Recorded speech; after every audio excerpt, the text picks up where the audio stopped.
ended last week by reading the first 3 verses. That's as far as we're going to get tonight. There's so much stuff in the first 3 verses that, it's just the thesis statement. You know, if you're writing a thesis, if you're writing a paper to try to prove something, the first sentence is what you're going to prove. Here's what I know. Here's what I'm going to tell you. And then you list out all of the reasons to back up your statement. And then at the end of the paper, you tell them what you told them. There's the old joke about an old preacher that was talking to young preachers, and they said, well, you know, how should we go about preaching? He says, tell them what you're going to tell them what you need to tell them what you told them. So that's what the Hebrew writer does. He starts out with just kind of a general outline of where he's headed, and then fills in all the blanks for the next several chapters. All right? So let's read Hebrews 1 through 3. In the past, God spoke to our ancestors through the prophets at many times and in various ways. But in these last days, he has spoken to us by his Son, whom he appointed heir of all things, and through whom also he made the universe. The Son is the radiance of God's glory and the exact representation of his being, sustaining all things by his powerful word. After he had provided purification for sins, he sat down at the right hand of the Majesty in heaven. And then throw in 4, it's kind of the end of that phrase. So he became as much superior to the angels as the name he has inherited is superior to theirs. And Lord willing, next week we'll talk a little bit about Jesus and the angels. But that opening phrase, at many times and in various ways, that is a vast understatement. Think about all the different ways that God got a message to somebody in the Old Testament. Now, the Hebrew writer mentions the prophets, but there were lots of folks who got individual messages from God. There were lots of folks that got national messages from God, like when Moses went up on the mountain and God gives them this message on how they are to behave because they're his people. There's 219 times in the Old Testament where the phrase, the word of the Lord, shows up. So there's lots of places where specifically God was giving his message, right? The word of the Lord. And in about 98, maybe 100 of those times, the word of the Lord came to, and then it'll give the name of the prophet or the individual that is getting this message. Like the word of the Lord came to Isaiah, or the word of the Lord came to Jeremiah the prophet. And followed after that is what we would understand to be kind of a word-for-word thing that the Holy Spirit gave to these guys to pass along to the people. Some of them had to do with Israel. Some of them had to do with Judah. Some of them had to do with foreign countries. The word of the Lord came to somebody and told them prophesy against, pick, Ammon or any of the other nations that were surrounding them. And so not just godly people, not just the children of God got these messages, but the word of the Lord came to because he had somebody he needed to hear a message. All sorts of people, all sorts of places, and probably about 1,100 years or so. The estimate for the whole Bible is that it took about 1,500 years and about 40 writers to complete the whole Scripture. So if you take just the Old Testament, take off 400 years between Malachi and Matthew, and you've got, somewhere around 1,100 years that the word of the Lord was coming to somebody to give them the Old Testament message, all the way from Abraham, Noah, Moses, all those guys, all the way up to Malachi, the word of the Lord came to. And it's different ways. Here's a couple that I thought of. Moses got a message in a burning bush, right? The word of the Lord came to Moses via the burning bush. Later on, God says, I speak to Moses face to face. The rest of you I speak to in visions or in quiet ways, but to Moses I speak face to face. Jonah, the word of the Lord came to Jonah, go to Nineveh, that great city, and cry out against them, for their wickedness has come up before me. And Jonah says, I don't believe so. So he runs away.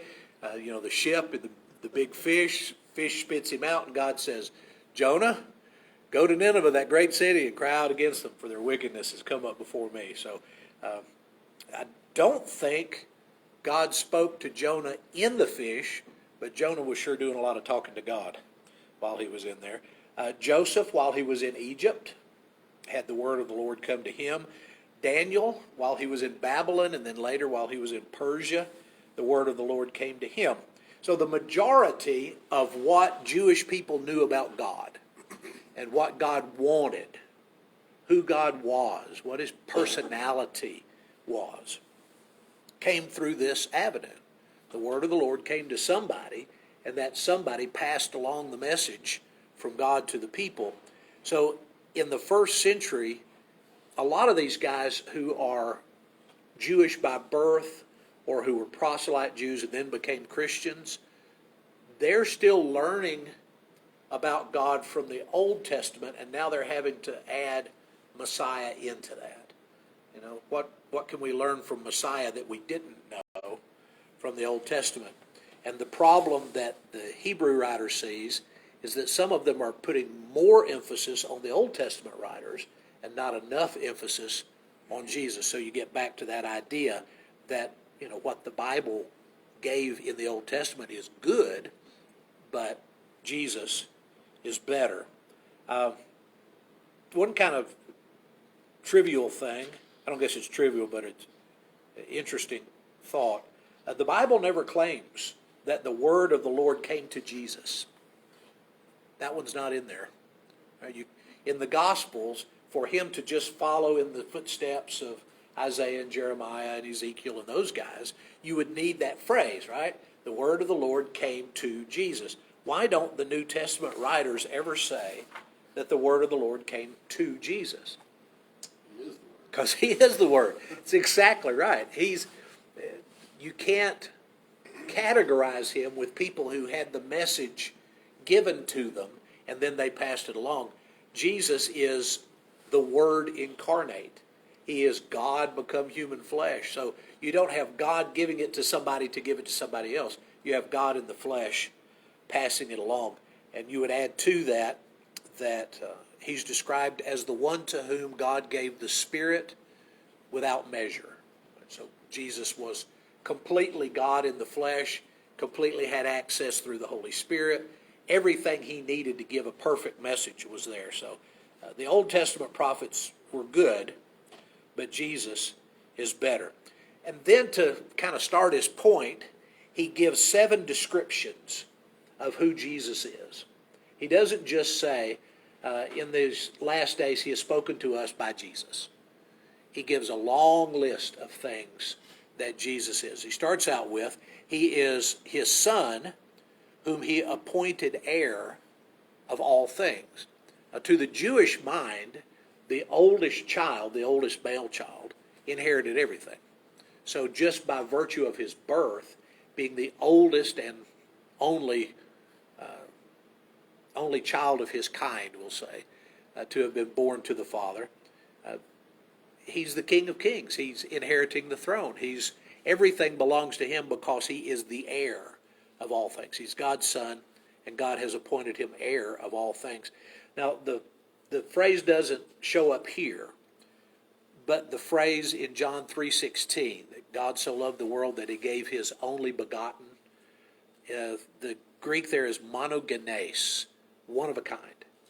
God has lots of children. The angels are called sons of God. Converts through Jesus are called sons and daughters of God, but there's only one Jesus. There's only one monogenes. There's only one of a kind Son of the Father. So he's appointed heir of all things, through whom he made the universe. This kind of feeds into what we were talking about, Jesus as the Word of God, not receiving the Word, but actually embodying the Word. Look at John chapter 1. We'll read a couple of these passages about Jesus. John 1, starting in verse 1.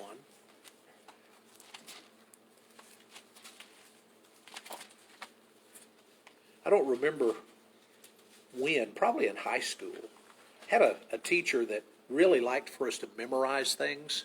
We memorized a lot of scripture, and verses 1 through 14 we memorized in that class from the King James. So when I'm reading NIV, my mind is translating the King James the whole time through. But in the NIV, it goes this way. In the beginning was the Word, and the Word was with God, and the Word was God. He was with God in the beginning. Through him all things were made. Without him nothing was made that has been made. In him was life, and that life was the light of all mankind. The light shines in the darkness, and the darkness has not overcome it. There was a man sent from God whose name was John. He came as a witness to testify concerning that light, so that through him all might believe. He himself was not the light. He came only as a witness to the light. The true light that gives light to everyone who was coming into the world. He was in the world, and though the world was made through him, the world did not recognize him. He came to that which was his own, but his own did not receive him. Yet to all who did receive him, to those who believed in his name, he gave the right to become children of God. Children born not of natural descent, nor of human decision, or of a husband's will, but born of God. The Word became flesh and made his dwelling among us, and we have seen his glory, the glory of the one and only Son, who came from the Father, full of grace and truth. So John's theology about who Jesus is and the writer of Hebrews' theology about who Jesus is just fit like a glove. Right? So again, we don't know who wrote it, but we know the kinds of things that are included were very, we can't use the word common, they were shared among a lot of the leadership of the church in that time. So when you're reading Scripture, you run across these ideas in more than one place. The Hebrew writer says he is God's own Son through whom he made the universe. Look at Colossians 1, verse 15. Similar but a little bit different. Colossians 1:15. Now this is Paul writing, so compare the writing of Paul to the kinds of things that are mentioned here in Hebrews. 1:15, Colossians 1:15. The Son is the image of the invisible God, the firstborn over all creation. For in him all things were created, things in heaven and on earth, visible and invisible, whether thrones or powers or rulers or authorities. All things have been created through him and for him. He is before all things, and in him all things hold together. He's the head of the body, the church. He's the beginning and the firstborn from among the dead, so that in everything he might have supremacy. For God was pleased to have all of his fullness dwell in him, and through him to reconcile to himself all things, whether things on earth or things in heaven, by making peace through his blood shed on the cross. Now, let that passage kind of hang around in the back of your mind as we look at some of the other things that the Hebrew writer says. Right? So he's God's Son. He's appointed heir of all things. Through him, God made the universe. The next one is he is the radiance of God's glory. So if you can't look straight at God because his glory is too much and it'll kill you, well, Jesus is the human manifestation of that, one that we could see, one that could walk among us and not kill all of us, but rather one that could walk among us and save all of us. The next one is the exact representation of his being, which is a phrase that kind of refers to a stamp or a relief. You know, you carve out on the block of wood or in the rubber or whatever what you want to be seen, and then you put the ink on it and you stamp it onto something else, and they should match exactly. So every time you put the stamp to the paper, it's going to be the same thing. So not only is he the radiance of God's glory, but he's the exact representation of his being. Now think for a minute about the Ten Commandments, and in particular, thou shalt not make unto thyself any graven image, things on the earth or things in the heavens. Why was God so concerned about people making things and calling those things God? Well, A, it's inaccurate. You couldn't make anything that would represent God. But if Jesus is the exact representation of God's being, and you make a calf, or you make a big fish like Dagon, and you worship that thing, not only are you misrepresenting the image of God, hundreds of years in advance, you're disrespecting the absolute image of God. When Jesus becomes flesh, it's not like he's an idol, he's God in the flesh. So he's the exact representation of God's being, but in a form where we can look at him, where, those people could touch him, where a woman could grab the hem of his garment, or John could lean back against him while they're eating dinner. All those things, God become human flesh and made accessible so that he could go through the human experience. And the Hebrew writer is very interested in that. He wants his readers to understand that when Jesus, the radiance of God, the exact representation of God's being, takes on human flesh, that he learns what it is to be human. That it's a learning experience for God, which is really odd to me. But when we get to that passage, we'll talk more about it. But that Jesus had to learn something when he came to be a human. In particular, he learned obedience by the things that he suffered. So when the Hebrew writer is very interested in Jesus, the true God, becoming true flesh and having to go through life in a form that could be touched and handled and seen and heard, rather than a God that is distant and invisible. Don't make an image of me. But then he takes on human flesh and had an absolute image for the years of his sojourn on the earth. The fifth one, he sustains all things. Without Jesus, the whole thing falls apart. What we read over in Colossians, talking about how all things were made for him and through him, and in him all things consist. And so the universe itself is held together by the presence of Jesus. It's not some cosmic scientific thing. It's Jesus and his living presence before creation, during creation, after creation. He's the constant. Right? And since he sustains all things, well, without Jesus, everything would fall apart. Now, on a spiritual level, you've got the Old Testament, which was important to the people of its day, but it's not everlasting. Right? It is supplanted when Christ goes to the cross. He takes that out of the way, nails it to his cross. In its place, he puts the new covenant through his blood. When he does that, it seals the deal to continue everything on through eternity. So you've got an Old Testament in a world that Jesus created but wasn't part of. And then you've got the new covenant that he purchases with his blood that goes on until he comes to get us in the end. So you have some from the old law that are saved, some from the new law that are saved, but only through Jesus and his blood. So he's that cement that sustains all things. No Jesus, no old law. It doesn't fit. It doesn't work. There's nothing righteous in and of itself for the old law if there's no Jesus. It was God's plan before the world was created that Jesus would come.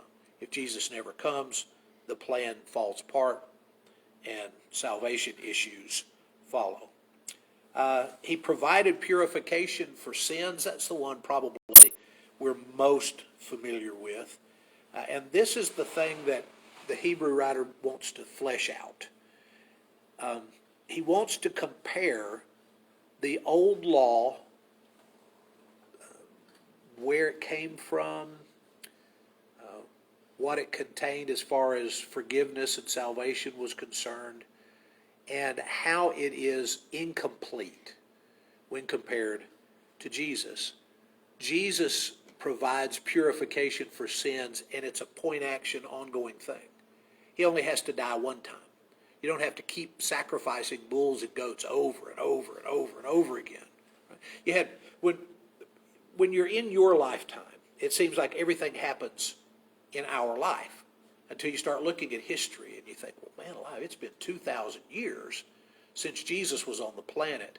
There have been millions, billions of people influenced by Jesus since his time on the earth, his life and his death.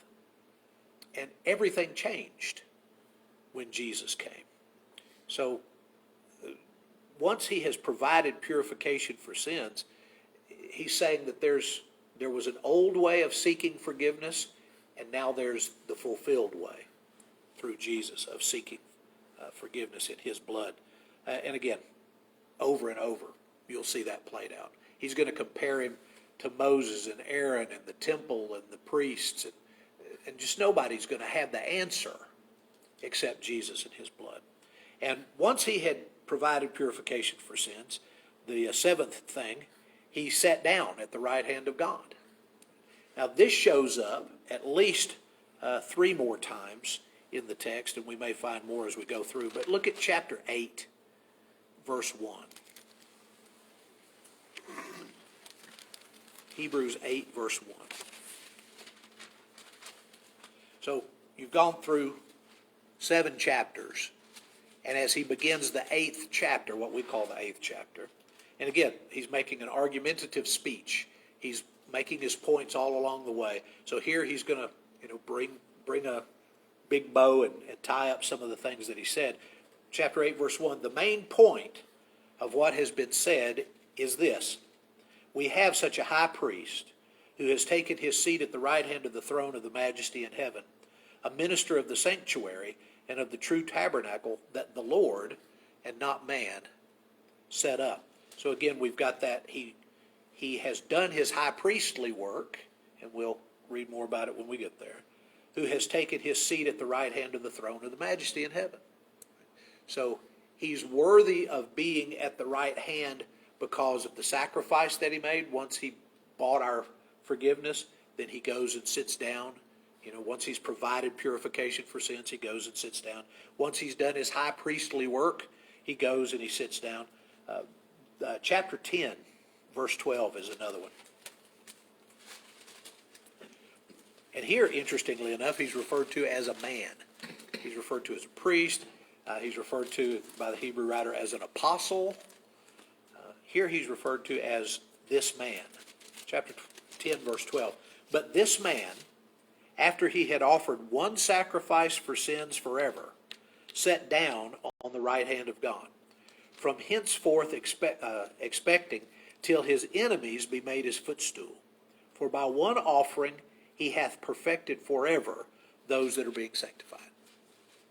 So you have the high priest, you have the Son of God in chapter 1. He has lots of different monikers, but in each case, he ends up sitting in the same place. He's seated at the right hand of the Father. And then one more, chapter 12, beginning in verse 1. Now this is, you remember chapter 11 is the roll call of the faithful.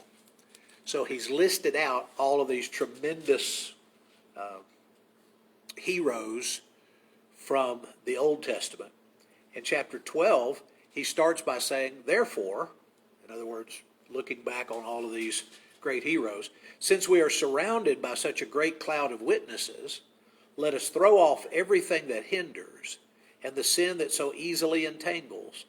Let us run with perseverance the race marked out for us, fixing our eyes on Jesus, the pioneer and perfecter of our faith.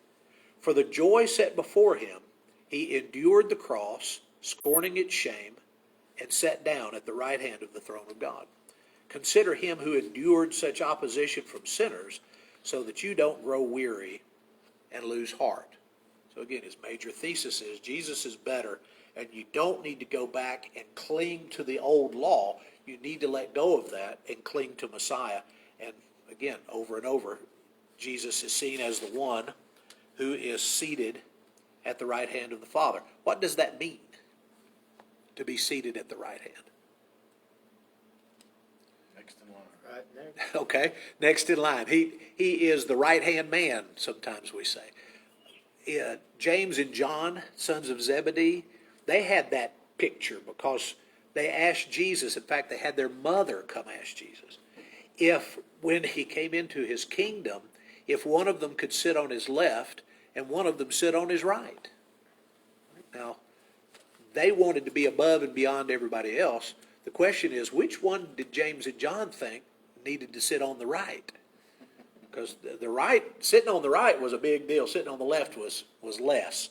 But Jesus, seated on the right hand of the Father, means that he has the authority of that throne. In Revelation, he says, to the one who overcomes, I will give the right to sit down with me on my throne, like I have sat down with my Father on his throne.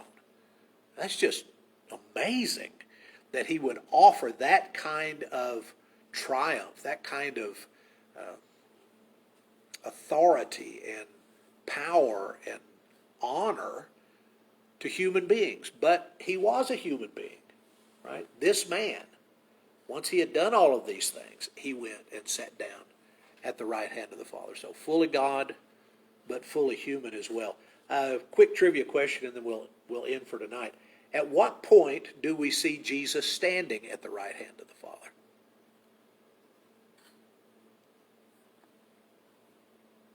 It's in Acts. I'll give you that.